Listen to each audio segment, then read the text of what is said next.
Good morning दोस्तों, आप लोगों का बहुत बहुत स्वागत है हमारे यूट्यूब चैनल गोल पीएचडी आर्ट। जी हाँ, गोल पीएचडी आर्ट चैनल पर आप सभी का बहुत बहुत स्वागत है दोस्तों। आज हम जिस विषय पे चर्चा करेंगे वो है गोथिक कला। ठीक है दोस्तों, देखिए ये मध्यकालीन यूरोपीय मध्यकालीन जो है, जो कला है या काल है, ये उसका अंतिम क्षण है या अंतिम काल है या अंतिम कला है।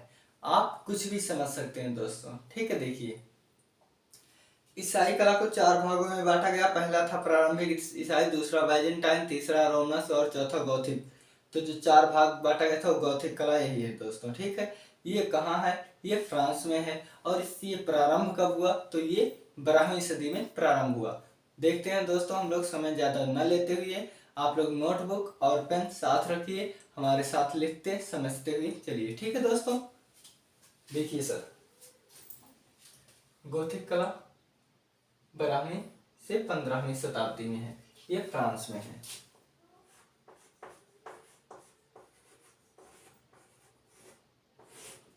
गोथिक कला, ठीक है दोस्तों, ये गोथिक कला जो है चौथी कला है। चलो हम आपको एक बिंदु शुरू से ही बताते हुए चल रहे हैं। ठीक है दोस्तों, क्योंकि मैं ये तो कॉमन चीज है, इसको हम जो है हर एक वीडियो में बताए हुए हैं। ईसाई कला, ठीक है दोस्तों, इसके जिसके पार्ट है इसे हम जो है बांट कर सभी में बताए हैं। ये चौथी बार बता रहे हैं, तो हमें उम्मीद है कि ये वीडियो जब आप देखेंगे 4 बार, इससे रिलेटिव ईसाई कला से आपको सब कुछ याद आ जाएगा। देखिए दोस्तों, पहला है प्रारंभिक ईसाई। ठीक है दोस्तों, दूसरा है बाइजेंटाइन। देखिए दोस्तों, सफलता का कोई शॉर्टकट रास्ता नहीं होता। ठीक है, सफलता का कोई भी शॉर्टकट रास्ता होता ही नहीं है, क्योंकि किसी ने सच कहा है, no one can get success in a day. जी, no one can get success in a day, but everybody can get success in a day. इसका मतलब है कोई भी सफलता एक दिन में नहीं प्राप्त होती, वह चाहे कोई भी हो। सफलता एक दिन में या एक रात में नहीं प्राप्त की जा सकती, लेकिन हाँ, सफलता एक दिन जरूर प्राप्त की जा सकती है दोस्तों। तो सफलता का कोई शॉर्टकट नहीं है दोस्तों। ये जो वीडियो बन रहा है, अगर हम इसे एक ही भाग में बनाए तो ये 1 घंटा 20 मिनट 25 मिनट, यानी कि 1 घंटे से 1.5 घंटे चलेगा दोस्तों। ठीक है, इसलिए हम इसको 2 भागों में डिवाइड किए हैं। तो आप केवल इतना जान के चलिए दोस्तों कि सफलता एक दिन में नहीं मिलती है। ठीक है, इसलिए किसी भी विषय में आपको महारत हासिल करने के लिए आपको समय लगेगा दोस्तों। आप इतिहास में किसी को उठाकर देख लो, चाहे वो सिंगर हो, डांसर हो, कोई भी हो, और हर एक व्यक्ति कंपटीशन में जो है पहले ही बार में वो किसी ना किसी से पीछे होता ही है। चाहे दोस्त से हो, चाहे क्लासमेट से हो, किसी से ही। आप किसी भी सिंगर, डांसर, किसी को भी ले लो दोस्तों, इसलिए सफलता समय मांगती है। ठीक है, देखिए दोस्तों, ईसाई कला, बाइजेंटाइन कला, तीसरी है रोमनस की कला,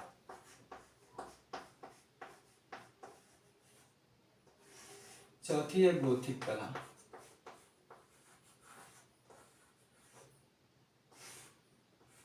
देखिए दोस्तों, हम जिस विषय में बात कर रहे हैं वो है गोथिक कला। हम ये भी पढ़ चुके हैं, ये भी पढ़ चुके हैं और ये भी पढ़ चुके हैं। आप अगर नहीं पढ़े हैं तो आप गोल पीएचडी आर्ट चैनल जो है हमारी वेबसाइट पे जाइए और यहाँ पे आप वीडियो को प्राप्त कीजिए और देखिए। पहला है 200, 200 से 800,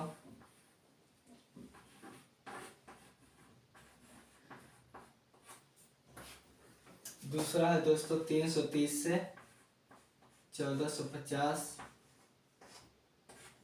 तीसरा है दोस्तों 11वीं सदी। इसका दोस्तों एक तो इसका 12वीं सदी से 15वीं सदी भी है। ठीक है, और ये 13वीं से भी 15वीं माना जाता है।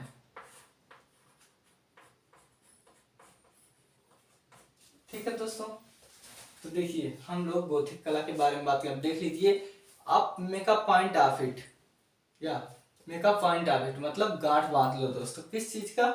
इस चीज का गांठ बांध लो।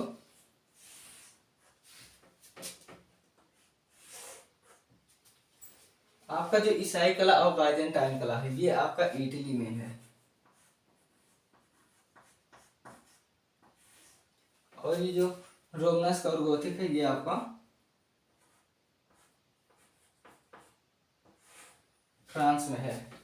Make a point of it मतलब गांठ बांध लो, इस चीज को आप गांठ बांध लो। अगर आपको ये इतना याद हो गया तो आपको मध्यकाल से जो है आपका ये 4-5 क्वेश्चन तो अच्छे से आ गए। जो ये मूल क्वेश्चन है यहाँ से जरूर पूछे जाते हैं। ठीक है दोस्तों, तो आप इसको जो है देखिए, ईसाई कला 4 भाग में डिवाइड है।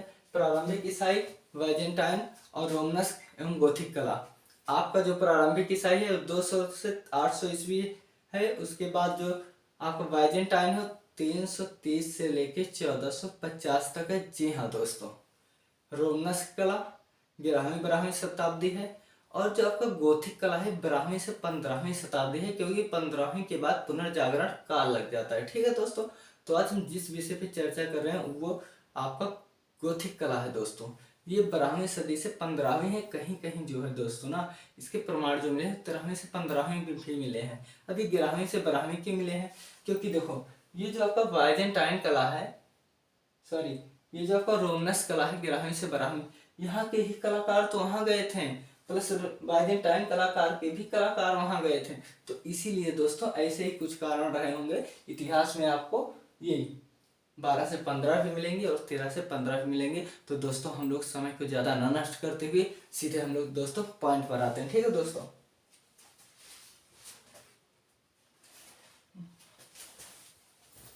चलिए दोस्तों, अब आप देख लीजिए गोथिक कला। देखिए, गोथिक कला 12वीं से 15वीं शताब्दी, ये है आपका फ्रांस में। गोथिक कला का उदय कहाँ पर हुआ? तो फ्रांस में हुआ। किस समय हुआ? तो 12वीं से 15वीं में हुआ। ठीक है दोस्तों, अब हम जो है दूसरे नेक्स्ट पॉइंट पर आते हैं। ये जो इसके चित्र बने हैं दोस्तों, ठीक है, इसके चित्र जो बने हैं वो किस चीज पर बने हैं? तो वो है वास्तुकला पर।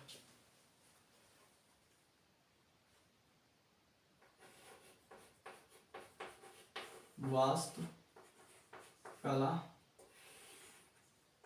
का प्रधानता है। ठीक है दोस्तों, अब वास्तुकला में क्या है? यहाँ पर वास्तुकला में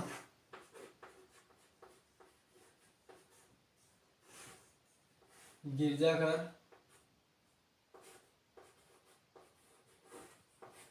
चर्च।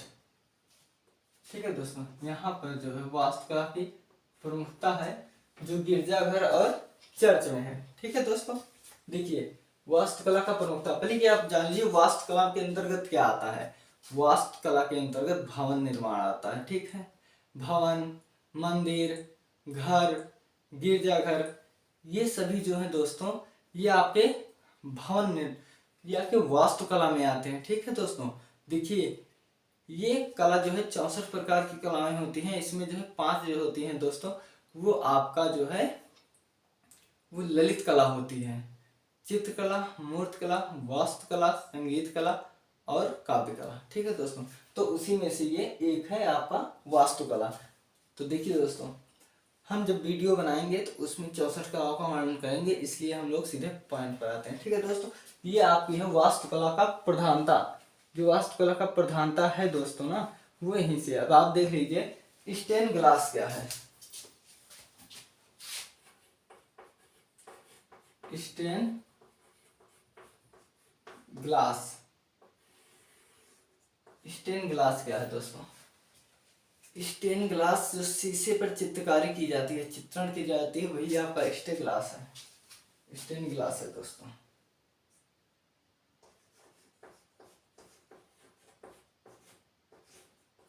शीशे पर चित्रण।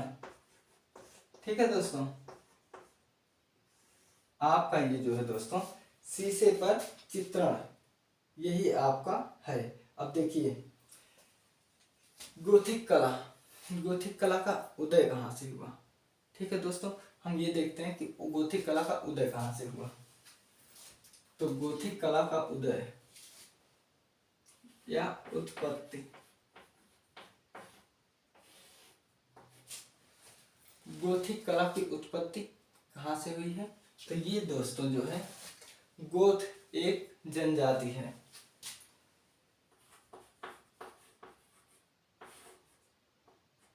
गोथ जो एक जनजाति है,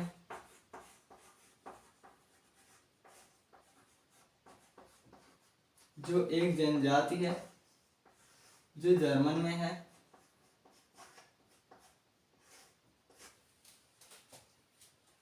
वहीं से जो जर्मन में है दोस्तों। ठीक है, अब गोथिक कला का नाम सर्वप्रथम किसने दिया। ठीक है दोस्तों, सर्वप्रथम गोथिक कला का नाम, जिसे हम नामकरण भी कह सकते हैं। ठीक है दोस्तों, नामकरण। तो नामकरण किसने किया, नामकरण जॉर्जियो ने किया।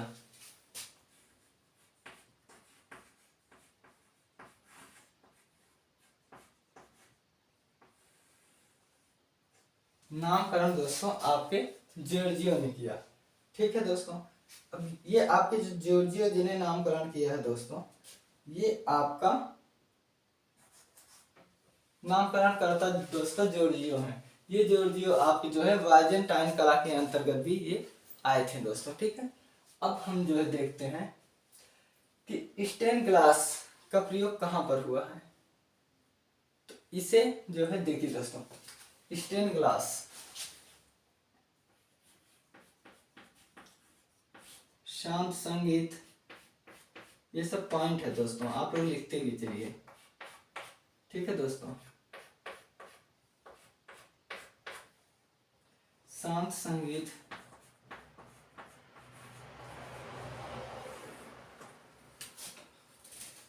या रुका हुआ संगीत, या थमा हुआ संगीत, थमा हुआ भी आता है दोस्तों, थमा हुआ संगीत,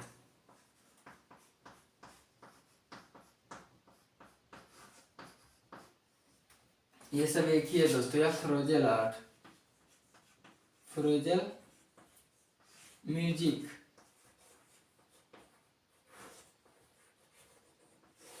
ठीक है दोस्तों, ये सब किसके अंतर्गत आता है, ये आता है स्टेन ग्लास के अंतर्गत आता है दोस्तों। ये सब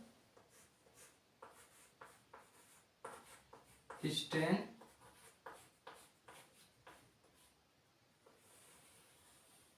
ग्लास, ठीक है दोस्तों, ये सब स्टेन ग्लास के अंतर्गत आता है। ठीक है दोस्तों, अब देखिए आपने देखा स्टेन ग्लास क्या है। तो स्टेन ग्लास जो है दोस्तों, वो जो शीशे पर चित्रकारी की जाती है ना, वही स्टेन ग्लास होता है। ठीक है, अब देखिए आपका शांत संगीत, थमा हुआ संगीत, फ्रोजल आर्ट, ये आपका शांत वो स्टेन ग्लास के अंतर्गत आता है। यहाँ भी है, यहाँ है भी है दोस्तों। ठीक है, ये इसके अंतर्गत आता है। अब हम लोग जान जाएं कि शांत जो संगीत है, इसको किस वैज्ञानिक ने शांत संगीत, रुका हुआ संगीत इसको क्यों कहा, किसने कहा। ठीक है, और इसे याद करने का मैं एक ट्रिक भी बताऊंगा दोस्तों। तो देखिए शांत संगीत नाम किसने दिया।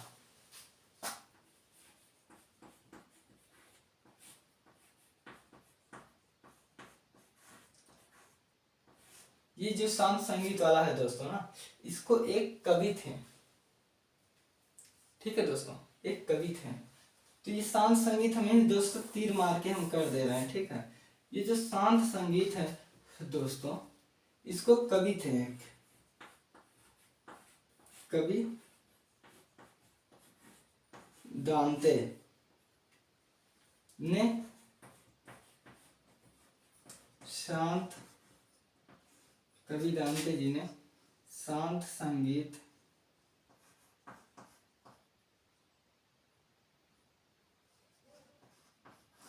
ठीक है दोस्तों, शांत संगीत के बारे में जो है दोस्तों, ये आपकी जो है दोस्तों कवि दांते जी, ठीक है दोस्तों, ये कवि दांते जी ने फ्रोजल आर्ट को जो है संगीत, शांत संगीत नाम दिया था।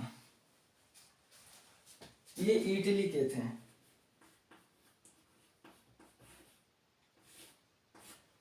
इटली के कवि दांते जी ने शांत संगीत नाम दिया।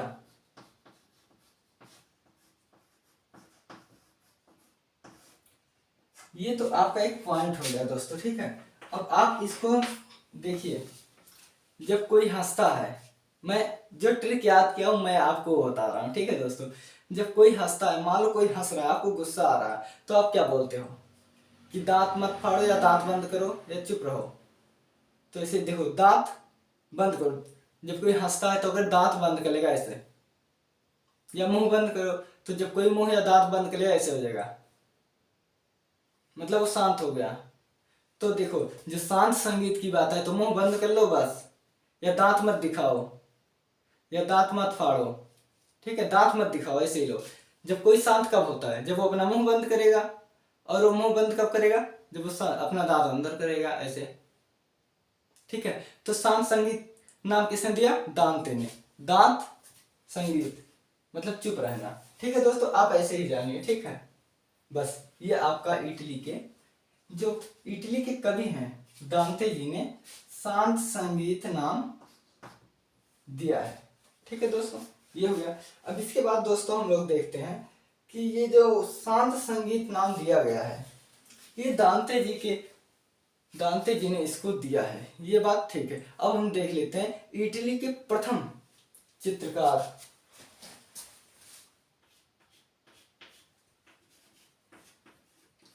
एक एक पॉइंट आपको बताया जाएगा दोस्तों। इटली के प्रथम चित्रकार, इटली के जो प्रथम चित्रकार हैं दोस्तों, वो है आपके जियोत्तियो।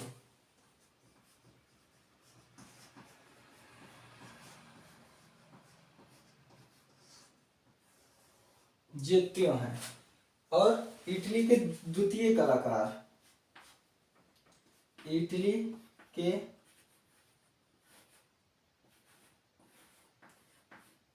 द्वितीय चित्रकार, ठीक है दोस्तों, जो दूसरे चित्रकार हैं वो आपके हैं मास्टर ऑफ मोलिन्स।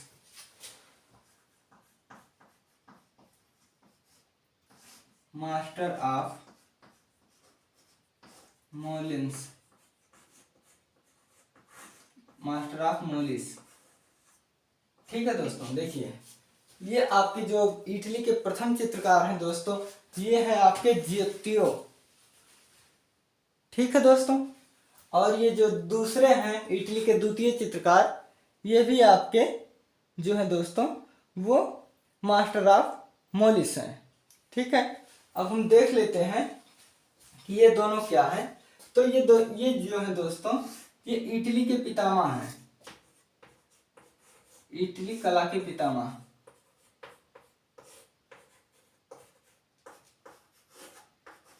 के पितामह, ठीक है दोस्तों। जियोत्तियो को इटली कला के पितामह कहते हैं। और ये जो मास्टर ऑफ मोलिन्स है दोस्तों, ये इंद्रधनुष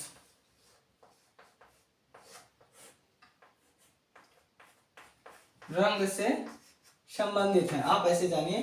जो जियोत्तियो हैं ये इटली के पितामह कहे जाते हैं। और ये जो मास्टर ऑफ मोलिन्स है दोस्तों, मोलिस, ये इन धनुष रंग से दोस्तों संबंधित है। देखिए, जब हम चित्रकार के बारे में बताएंगे तो हम बता देंगे कि जियोत्तियो किसके गुरु हैं। तो ये गुरु गैड्डी के हैं। और जियोत्तियो के गुरु कौन है, वो सिमाबुये हैं। इनके बारे में हम ऐसी ट्रिक से बताएंगे कि आप नहीं भूलेंगे, ठीक है दोस्तों। तो हम आगे आते हैं। अब इसके आगे दोस्तों हम देखते हैं कि गोथिक, जो ये गोथिक कला है अपना, इसमें भवन निर्माण कैसे हुए हैं। भवन निर्माण से नुकीले हुए हैं दोस्तों, ठीक है दोस्तों, नुकीले हुए हैं। देखिए, अब हम आपको यहां पर बता दे रहे हैं दोस्तों। देखो,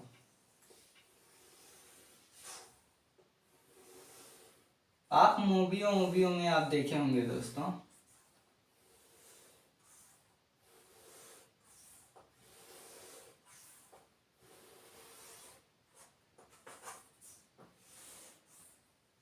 ये सब खिड़कियां हैं, बड़ी बड़ी खिड़कियां हैं, बड़े बड़े वो हैं, ऐसे ही हैं दोस्तों, ठीक है। बड़ी बड़ी खिड़कियां ऐसे ही हैं दोस्तों गिरजाघर। ये मुझे बताने का मतलब है कि यहाँ ये जो वास्तुकला के उदाहरण गिरजाघर, ये लंबे और नुकीले होते हैं, ठीक है दोस्तों। गोथिक कला के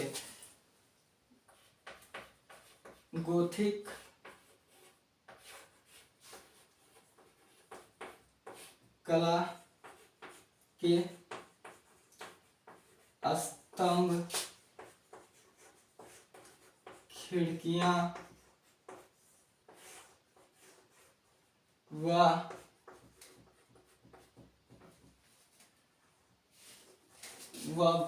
भवन, वैसे यहाँ पर तो चर्च ही है, लेकिन ये स्तंभ, खिड़कियां, भवन, भवन हम हटा देते हैं, यहाँ मूर्ति लिख देते हैं। मूर्तियां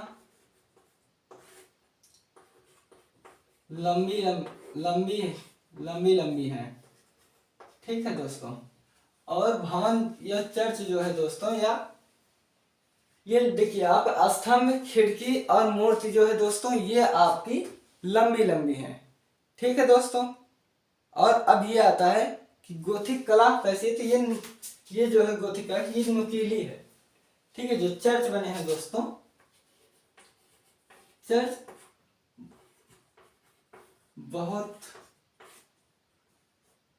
बहुत लंबी व गुंबद या शीर्ष भाग, गुंबद या शीर्ष भाग नुकीला है,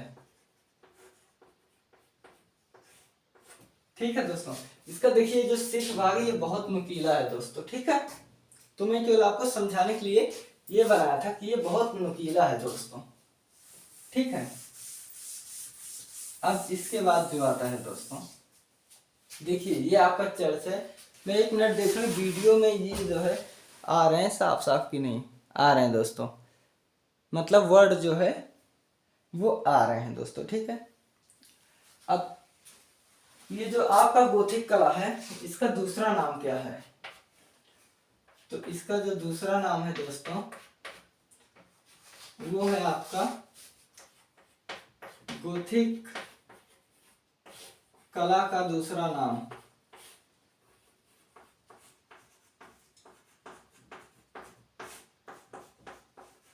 गोथिक कला का दूसरा नाम इच कला।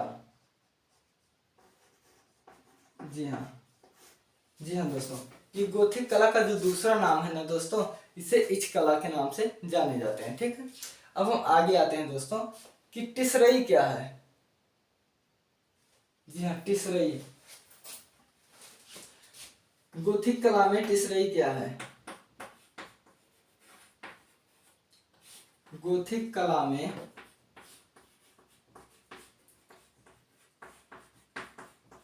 टिसरई,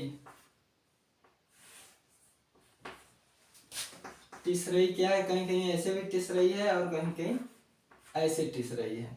टिसरई क्या है, टिसरई है, तो जो टिसरई है दोस्तों, वो छोटे रंगीन के कांच है। ये आपका 2021 में आया था, छोटे रंगीन के कांच,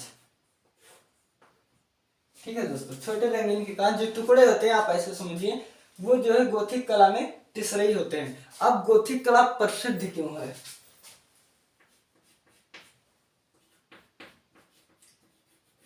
गोथिक कला प्रसिद्धि का कारण,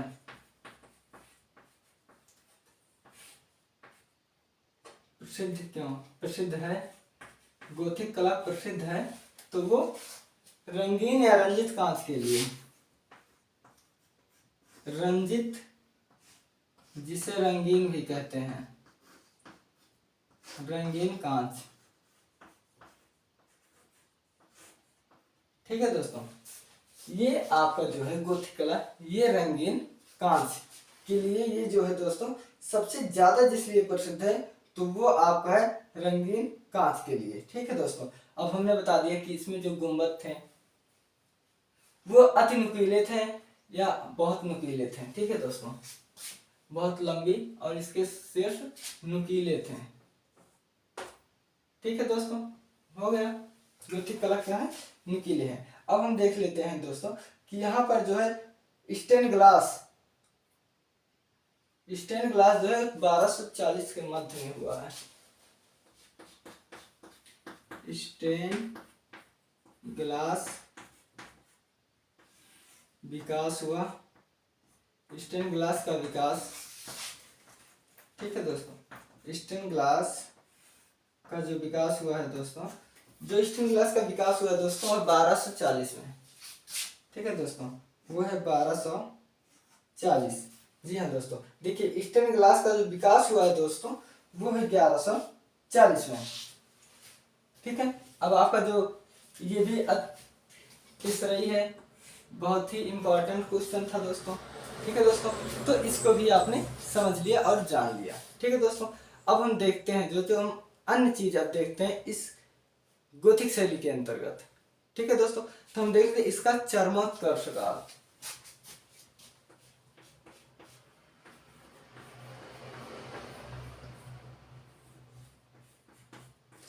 चरमोत्कर्ष काल, चरमोत्कर्ष काल जो है दोस्तों वो इसकी है 13वीं शताब्दी,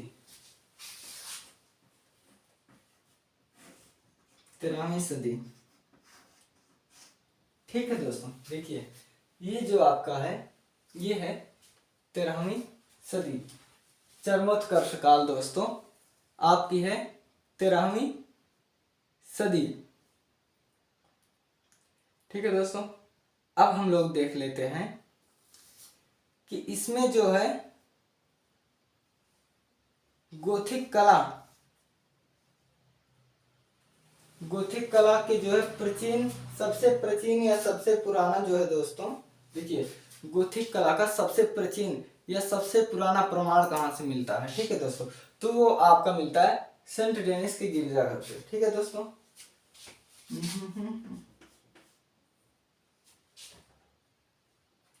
गोथिक शैली में स्थापत्य,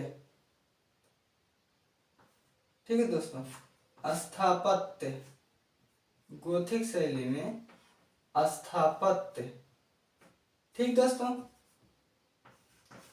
गोथिक शैली में स्थापत्य के जो है प्राचीन प्रमाण या स्थापत्य के प्रमाण वो आपके मिले हैं सेंट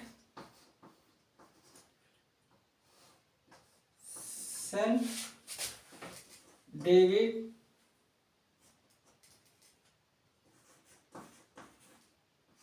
चर्च। ये आपके जो है दोस्तों संत डेविड चर्च या गिरजाघर, कहीं कहीं गिरजाघर होता है, गिरजाघर दोस्तों। ठीक है दोस्तों, अब इसके बाद हम देख लेते हैं दोस्तों सबसे महत्वपूर्ण क्वेश्चन, बट्रेस क्या है। ठीक है दोस्तों, तो देखिए आप लिख लीजिए गोथिक कला के स्तंभ, खिड़कियां व मूर्तियां ये जो है दोस्तों लंबी लंबी है। इसकी जो खिड़कियां हैं सर बड़े बहुत लंबी लंबी ये है ही दोस्तों। जब भवन लंबी होगा, चर्च लंबी होंगी तो ऑटोमेटिकली जो है इसके खिड़कियां लंबी बनानी पड़ेगी। ठीक है, और जो मूर्ति बनेंगी अब इतने बड़े में इतनी छोटी तो मूर्ति होंगे नहीं, बड़ी बड़ी मूर्तियां हैं। और हाँ, एक क्वेश्चन और है, गोथिक कला में जो मूर्ति है ये स्तंभ पर बनी है। मूर्ति ऊपर देख रहा हूं, मूर्ति स्तंभ पर बनी है।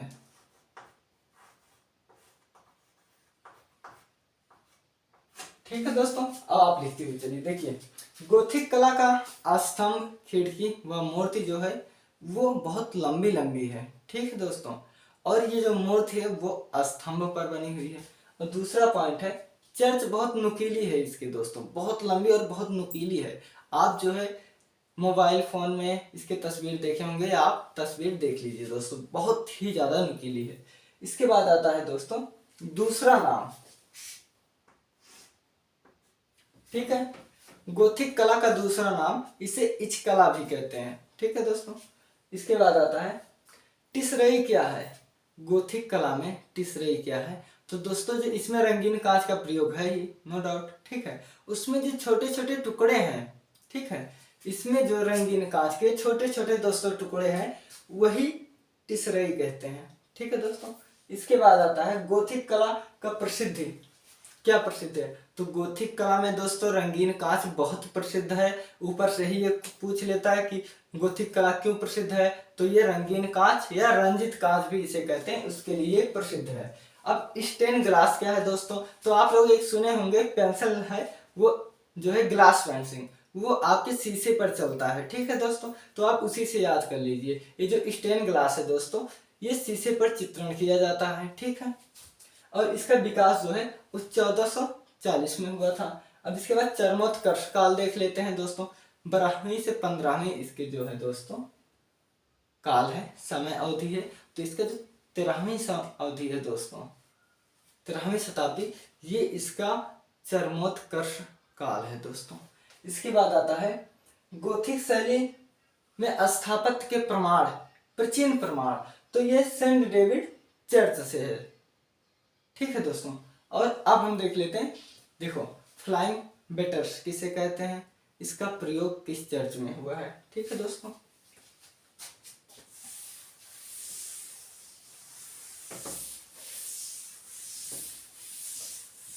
उसके लिए दोस्तों आपको समझाना अति आवश्यक होगा कि फ्लाइंग बेटर किसे कहते हैं दोस्तों। ठीक है, देखिए ये जो चर्च बने हैं दोस्तों, ठीक है, ये बहुत लंबे लंबे और नुकीले बने हैं। ठीक है दोस्तों, बहुत लंबे और नुकीले बने हैं। ठीक है दोस्तों, ये है आपका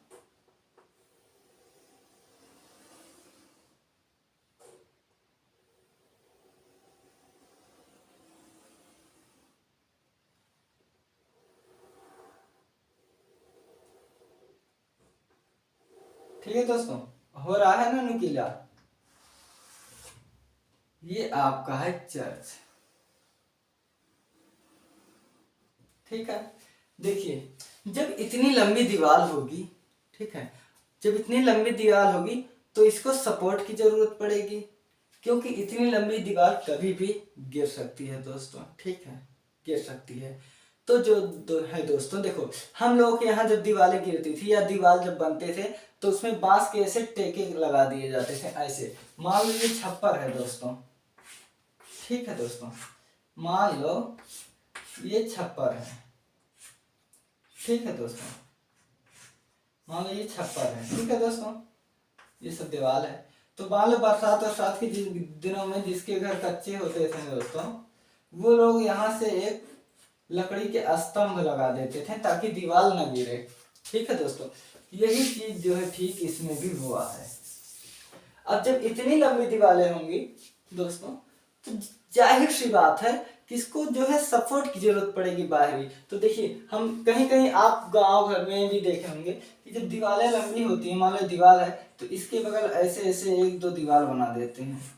ठीक है, जिससे दीवार गिरे ना। ठीक यही प्रक्रिया जो है इसमें हुआ है दोस्तों। ठीक है, इसमें क्या हुआ है कि मान लो मीनार है जो सॉरी जो चर्च है दोस्तों, ठीक है, ये जो चर्च है दोस्तों इसमें ये सब खिड़कियां हैं। ठीक है, यहाँ भी खिड़कियां हैं, यहाँ भी ये स्तंभ के ऊपर यहाँ पर मूर्ति बना दी गई है। ठीक है दोस्तों, तो यहाँ पे सपोर्ट के लिए ऐसे ऐसे बना दिया गया है। ठीक है, ताकि ये दीवार भगे ना। ये तो हो गया नीचे का सपोर्ट, और ऊपर के भी सपोर्ट ऐसे बनाए हैं।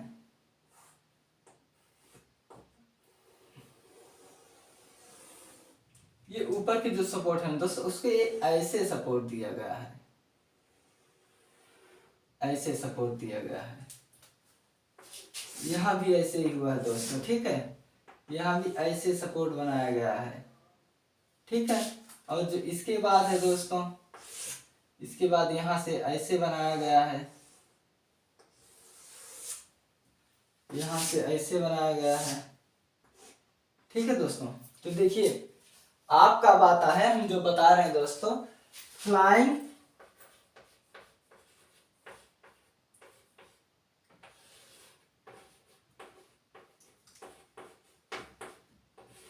फ्लाइंग बट्रेस क्या है। तो पहले आप देख लो बट्रेस क्या है। तो ये जो दोस्तों ये जो सपोर्टर है, ठीक है, ये जो टेवका जिसे हम कह सकते हैं लगाए हैं इसकी सपोर्ट में, जिसे रक्षा पक्ष कहते हैं, रक्षा पक्ष,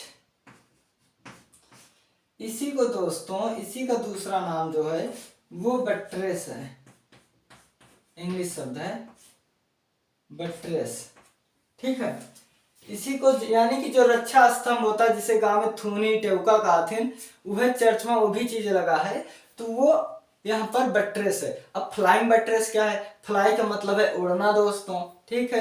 तो ये बट्रेस तो उड़ेगा नहीं, लेकिन ये बहुत ऊंची ऊंची दोस्तों जब है तो इसमें ये सपोर्ट ऊपर भी लगा, ये तो मान लो नीचे कवर कर लिया यहाँ तक कि यहाँ तक नहीं गिरने देगा, लेकिन ये यहाँ वाली पार्ट को जो है, यहाँ का जो पार्ट है दोस्तों, उसको ये थोड़ी कवर कर पाएगा।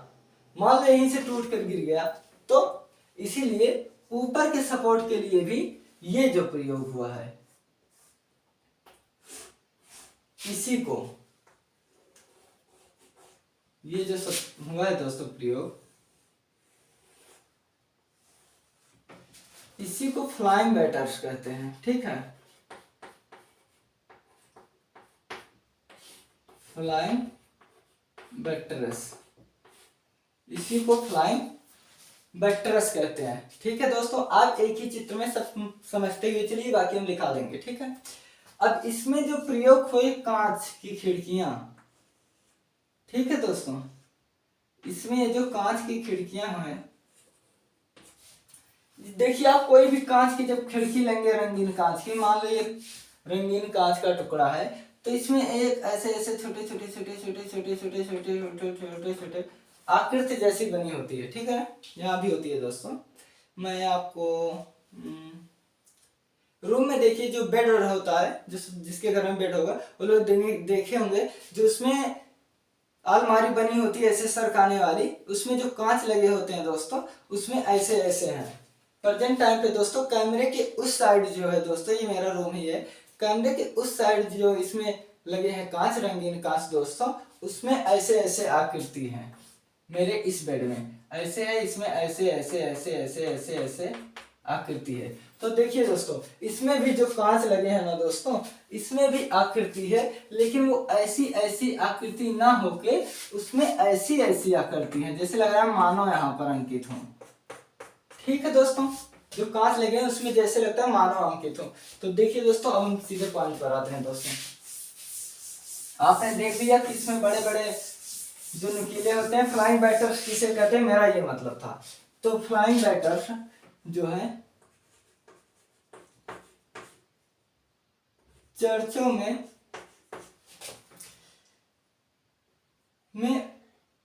चर्च स्तंभ,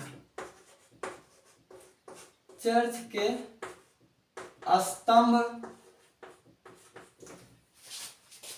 को, या चर्च के, देखिए जो चर्च है, चर्च के स्तंभ को सहारा देने के लिए, चर्च के स्तंभ को सहारा या रक्षा पक्ष जिसे कहते हैं,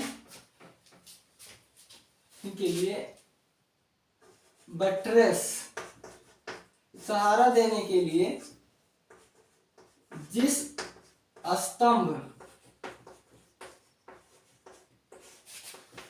का प्रयोग करते हैं, जिस स्तंभ का प्रयोग करते हैं, प्रयोग करते हैं उसे ही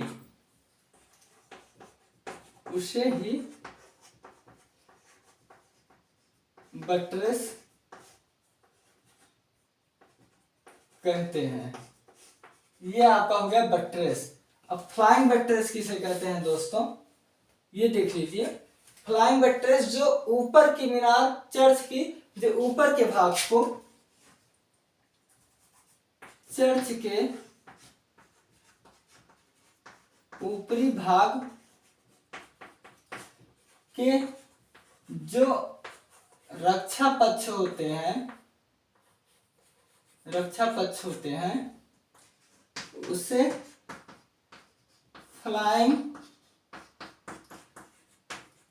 बट्रेस कहते हैं। ठीक है दोस्तों, उसे फ्लाइंग बट्रेस कहते हैं। और फ्लाइंग बट्रेस जो है रास्ते के लिए प्रयोग किया जाता है, रास्ते के लिए भी प्रयोग में आता है। ठीक है दोस्तों, देखिए बट्रेस किसे कहते हैं, तो बट्रेस ये जो मीनार थी दोस्तों, इसी मीनार के यहाँ पर जो सहायता के लिए लगाए गए थे, इसी को ही दोस्तों जो है कहते हैं। ठीक है दोस्तों, अब देखिए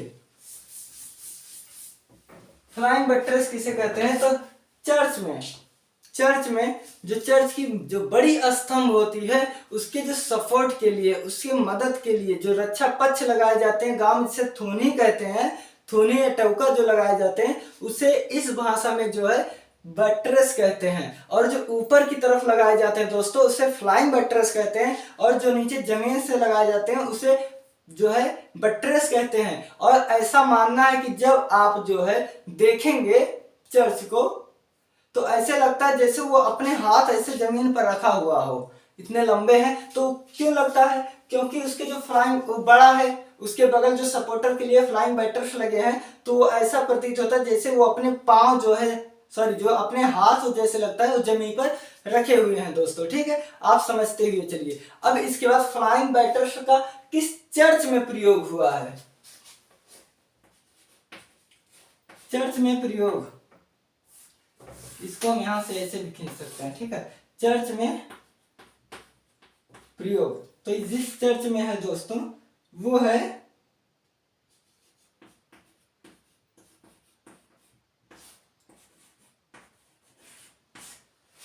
चार्टर्स चर्च।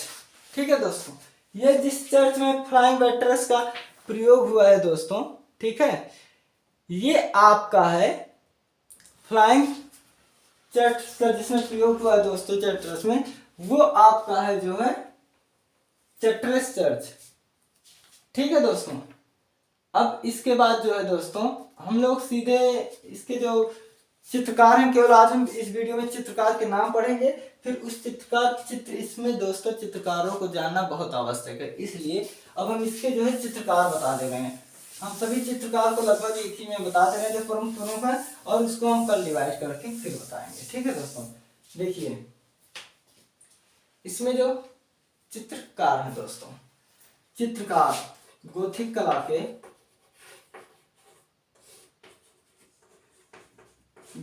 के चित्रकार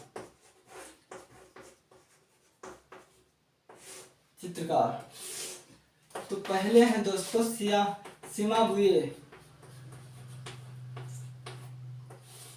मैं पूरे डिटेल से इनके नाम और बड़े बड़े हैं, मैं उसे अगले वीडियो में बताऊं क्योंकि ये बहुत लंबा हो जाएगा। सिमाबुए,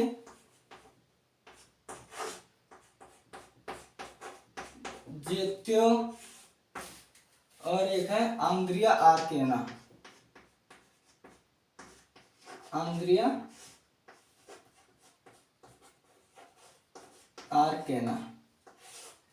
ठीक है दोस्तों, ये आपके जो है ये आंद्रिया आर्केना जी जो है दोस्तों, ये आपके चित्रकारों को दो भागों में डिवाइड किया गया। एक पहले भाग के जो है उसको हम कल बनाएंगे, नहीं बहुत बड़ा हो जाएगा। और दूसरे भाग में जो है दोस्तों वो है द्वितीय, वो द्वितीय है।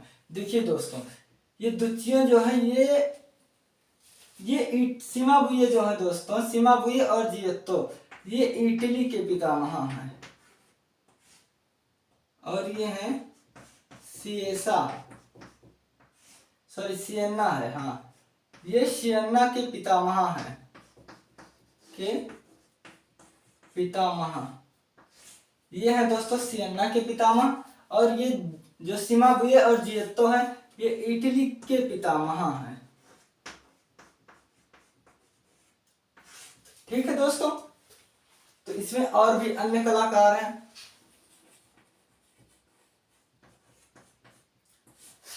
अन्य कलाकार भी हैं। ठीक है दोस्तों, तो देखिए जो गोथिक कला के चित्रकार है सीमाबुए और जियत्तो इटली के पितामह है। आप ये पॉइंट जो मेका पॉइंट आप इसे गांठ बांध लीजिए दोस्तों, कि अगर परीक्षा में इटली के पितामह पूछ लिया दोस्तों और वहां पर सीमाबुए नाम दिया है, जियत्तो का नहीं दिया है, तो आप जो है सीमाबुए पर टिक लगाएंगे। और अगर इन दोनों में से अगर किसी का मान लो सीमाबुए का नाम देकर जियत्तो का है तो आप जियत्तो का लगाएंगे। कभी कभी ऐसे भी मुहूर्त बन जाते हैं जो है कि सीमाबुए और जियत्तो दोनों रहेंगे, तो आप सबसे पहले सीमाबुए को लगाएंगे, क्योंकि सीमाबुए जियत्तो के गुरु थे। इनके गुरु जो है,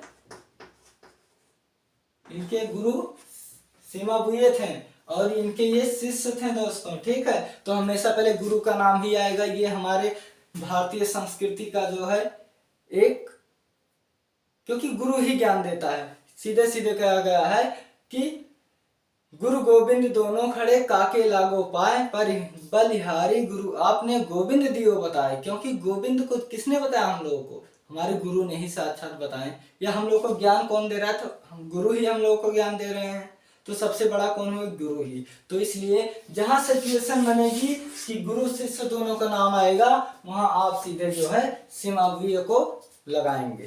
तो दोस्तों इस वीडियो को आप जो है बहुत ध्यान से एक दो बार देख लीजिएगा, आपको गोथिक कला समझ में आ जाएगी दोस्तों। और ये भी जान लीजिए कि गोथिक कला सबसे महत्वपूर्ण कला है। सबसे महत्वपूर्ण जो भाग है, इसका भाग है दोस्तों, वो गोथिक ही है।